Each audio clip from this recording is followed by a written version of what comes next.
Welcome to Center Stage. My name is Mark Gordon. Raghu Markus traveled to India on a spiritual quest. And while he was there, he met Tewari, a high yogi who had the ability to go into altered states of trance, known as Samadhi. The story comes to life in the documentary Brilliant Disguise, The Samadhi of Tewari. Stay tuned as we go center stage with Raghu Markus, producer of Brilliant Disguise.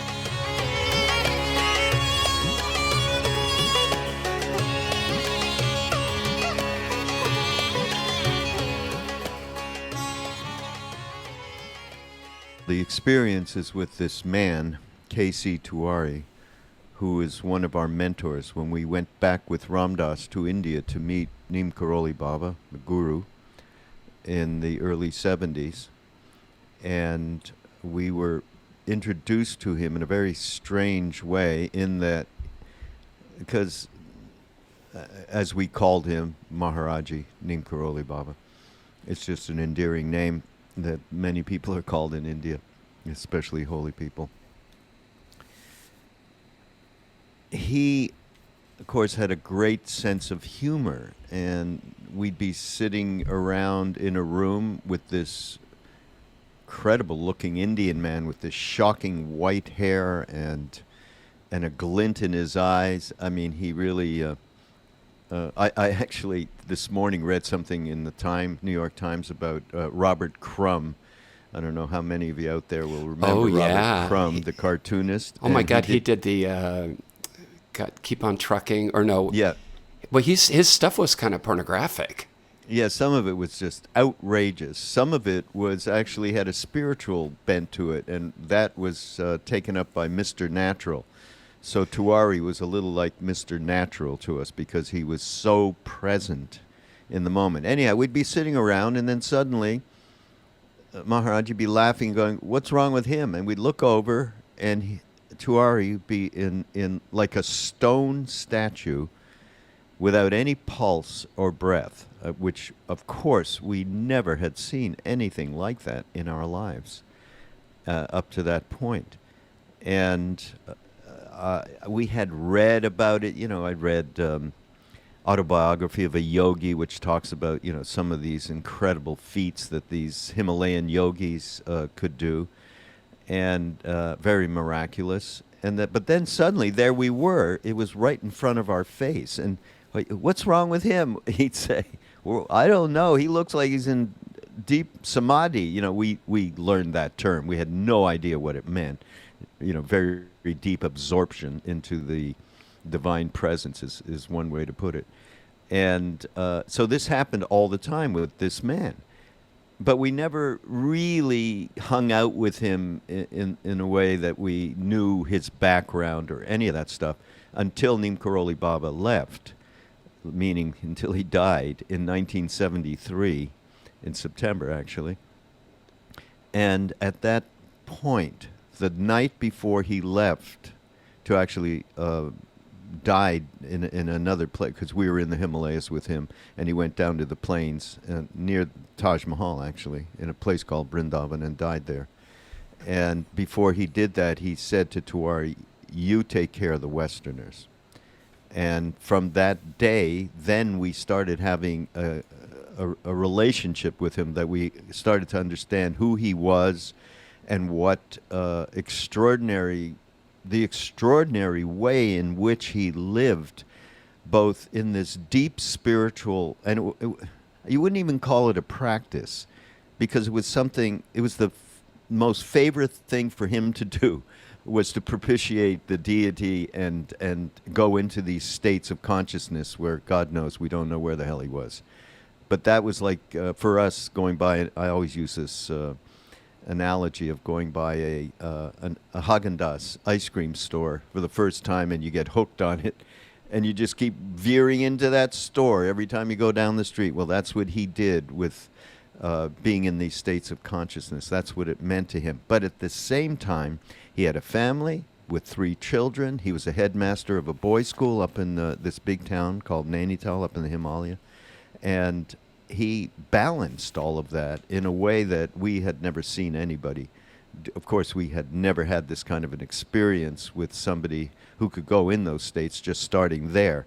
But the reality of him being able to traverse the world, so to speak, on one hand, and the spiritual world on the other, and make them one. That was the beginning of many years of being with him, and he came. Krishna Das, I don't know if you know, Krishna Das is one of the big chant guys in the West, actually, and we would bring him over a couple of times. We brought him over to America so Westerners who couldn't get to India could meet him, and so on. So we spent a lot of time with him, and at some point, about, now it's got to be 6-7 years ago, we thought, Krishnadas and I, wouldn't it be great, because we knew we had some footage that someone had taken of him in the late 80s, early 90s, before, maybe 6, 7, 8 years before he actually died. And so with that, we decided, we really want to share the extraordinary life of this being, K.C. Tewari. Go back to the 70s when you were in the film. You talk about you were just kind of dissatisfied with your life, and then something happened. But tell me about what was the environment like for you back then before you made, shall we call it, a pilgrimage to India? Yeah, very much so. What was it like? Well, I was a disenchanted teenager with society. I was archetypical of many of us back then who, Bob Dylan exemplified through his songs. In fact, without Bob, at a certain, when I was 15, 16 years old, I don't know what I would do, because at least I had an idea I wasn't the only one. And that's a big deal, actually. And as the thing that saved me initially was music, actually. I was so connected to music of all sorts. And I've told this story a billion times, but when I was maybe 16, 17, I was sort of smuggled into a nightclub in Montreal, where I'm from, and to see John Coltrane. And he was extraordinary, and he played my favorite things on a soprano sax at one point in the evening, and I just felt myself literally levitating out of the physical, all of the senses. I had levitated out of them in the middle of that song and had a really extraordinary experience. And that was the beginning of me thinking, okay, there's got to be something. There is something else. First I thought there got to be something else. Then I knew there was something else. Then it wasn't just my mind, my ego, my senses, and all of that. There was a possibility of having a different perspective in my life. And so that was the beginning of it. And then a few years later, psychedelics, which without psychedelics, and Ram Dass says this himself, it would have been difficult to really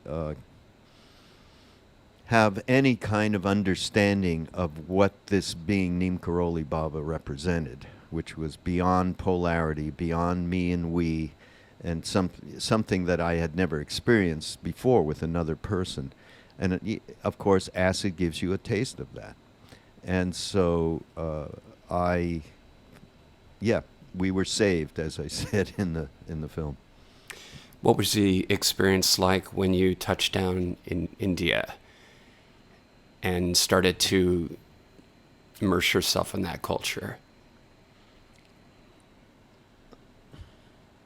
Well, I was there a few months, and so was Ram Dass and others of us when Ram Dass went back the second time.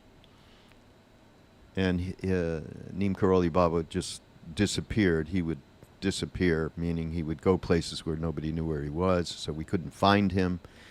And then finally, after a few months, he reappeared up in the mountains, near this town I mentioned before, Nainital. And so those months were me getting used to the culture. Actually, that's not even the right word.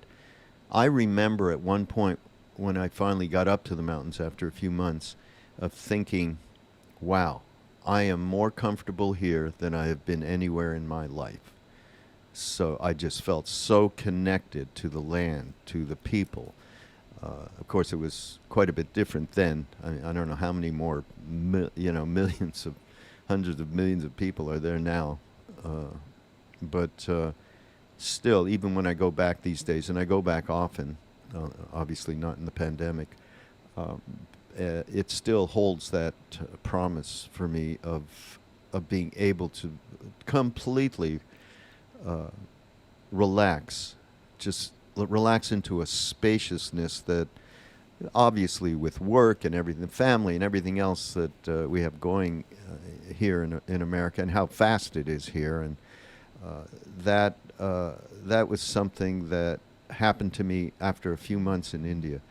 But the real thing was meeting this extraordinary being named Karoli Baba, and getting to have an idea of the potential that we as humans have to get beyond ourselves, to get beyond our self-interest. He, whenever he was asked questions about how do we get enlightened, those kind of questions that, we were in our 20s then, so you go to India, you want to get enlightened, right? That's what you're supposed to do. And so we asked those questions. I remember, and Ram Dass used to say this all the time. He told this particular story of saying, yeah, well, how do I, he was very much into Buddhism, and he had a lot of Buddhist friends, and they had a lot of teachers and Tibetans and so on, who gave them the secret teachings, the mantras that nobody else knew. I've and got that's one. What he wanted. Yeah, we all got one.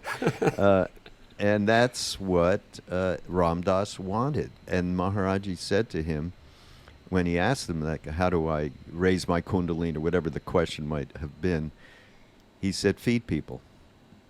And Ram Dass thought to himself, well, now that's come on. My friends are getting the most esoteric teachings, and you're telling me to feed people?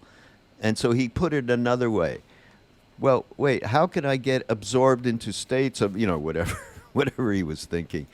And Maharaji said, love everyone. And the simplicity of it, first it pissed Ram Dass off, and then eventually, of course, he started to understand what it's about is what we can do for others, not what we need or what we want. And that was a tremendous turnaround in our lives, because we had never even considered anything. I mean, through acid, you get the idea of the oneness of it all and the interconnectivity of it all, but you don't necessarily get the idea of how important, our lives are important because we can give to others. And that was the main ingredient from my time and meeting with him. I mean, there was tons of other stuff, like having to deal with all kinds of mind stuff, as you can imagine, being with a mirror that just, you could really see your motivations and everything else. It was like yucky. So we had had a hard time with that. But that was part of the evolution of going to India. All of it was formative for me in order to really move my perspective out of thinking that my story, the story that I told myself, for all those years, I went over there, I was 24. I stopped believing in it the way that I had before. I could no longer do that because of the reality of this being in front of me that completely turned me around. And when I first met him, Neem Karoli Baba, I understood that this, in a deep experiential way, that this was not something new, and it gave me a connection to past, present, future in a way that, to talk about it in terms of karma and reincarnation it can get too intellectual, but I did have that deeper experience that transformation in and of itself allowed me to be able to take a movie like Brilliant Disguise and a being like K.C. Tewari and share it in a way that I never would have been able to had I not gone through what I went through in those couple of years in the early 70s in India. It was actually a year and a half. And I really honor that part of it because it became my life's work, which is to share this kind of media. I only met Ram Dass because I was working at a radio station. I was the program director of a radio station when I was 22, 3. A big, I had 50,000 watt station in Montreal. And I only, as I said, met him because they wanted us to promote Ram Dass giving a lecture at McGill University. So that was already part of my path that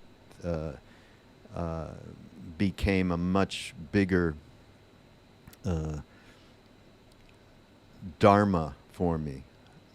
Dharma meaning I really connected with what I should be doing in this life at a very early age, and I was very fortunate in that way. And in fact, Neem Karoli Baba said to me soon, not long after I had been there, a couple of months maybe, and he said, what did you do in America or in Canada before you came here? So I'm sitting there thinking, okay, how do I talk about major free-form rock and roll station program direct? I'm trying to figure out how I could couch it so it could be understood, in this context. And before I could say a word, and he didn't speak English, but of course he had access to whatever it was he needed. He just looked at me and in the English he went, broadcaster. And that was it in the moment, and has been it for the rest of my life. And so this film, Brilliant Disguise, is something, both Krishnadas and I have wanted to share for many years with people.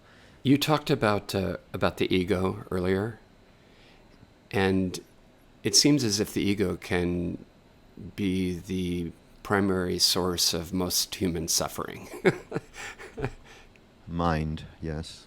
The mind and the ego. It's not actually the ego or the mind, it's the clinging that we do onto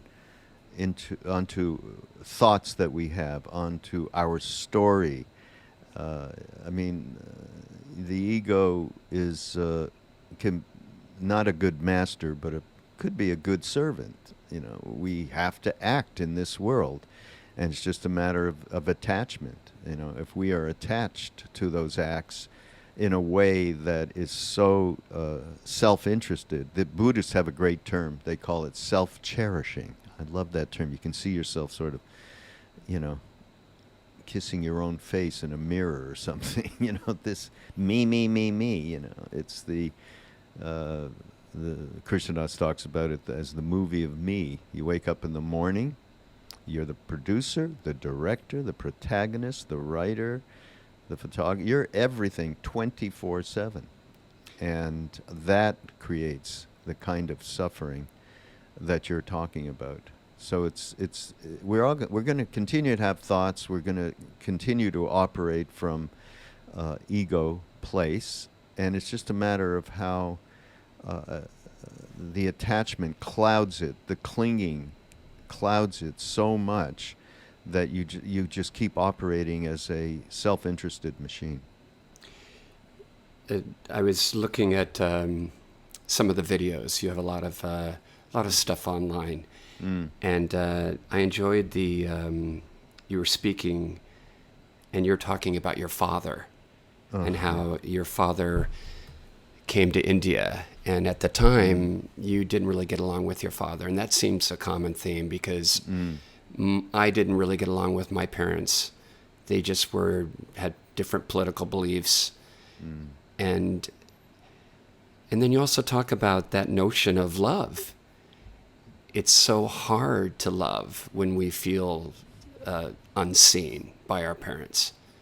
But you had this epiphany that really changed your life. And it's as if your father, through this experience, he was able to shed some of those preconceived notions or those ego things that prevented him from seeing you. Yeah. Well, basically, Maharaji lit a piece of dynamite and threw it at him. And that's an analogy for him telling me when my father came to India to see supposedly how his sons, my brother and I, were doing. And he turned to me at one point and he said, "Did you give your father the medicine?" Yeah, he had a cold. I gave him some aspirin or something. And he said, "Nay, yogi medicine that Ram Dass gave me." I went, "What? Acid? My father?" And my father, "LSD?" He was like freaking. But in the end, Maharaji Neem Karoli Baba said, "Well, just meet me in 10 days in another city." And so off we went to a city in India called Benares, which is where people go to die on the banks of the Ganges River.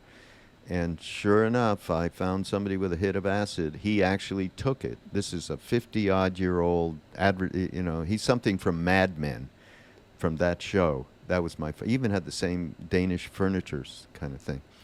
So he took it. And he had a gigantic death trip, actually. He had been in the Second World War, was a bomber pilot, and had, major PTSD, that he actually lived through this acid trip. And when we went back, then after, we went to see Maharaji, and he didn't say a word about the trip, nothing, except he told my father a whole story about that nobody could have known, about a horse that my father had saved because the vet had said he had to euthanize him, but my father refused and kept working on saving his leg and so on. And it was a big, big deal in my father's life, that he had done this. And when he just fell apart on the floor. I'll never forget it. After being told, this happened to you. You had a horse with a white leg, and they told you that it had to die. And, this simplistic terms. He told the whole story, and that was the beginning of the end for my father, and the beginning of our life together. We were able to finally go beyond the tyranny that I had experienced with him as a child.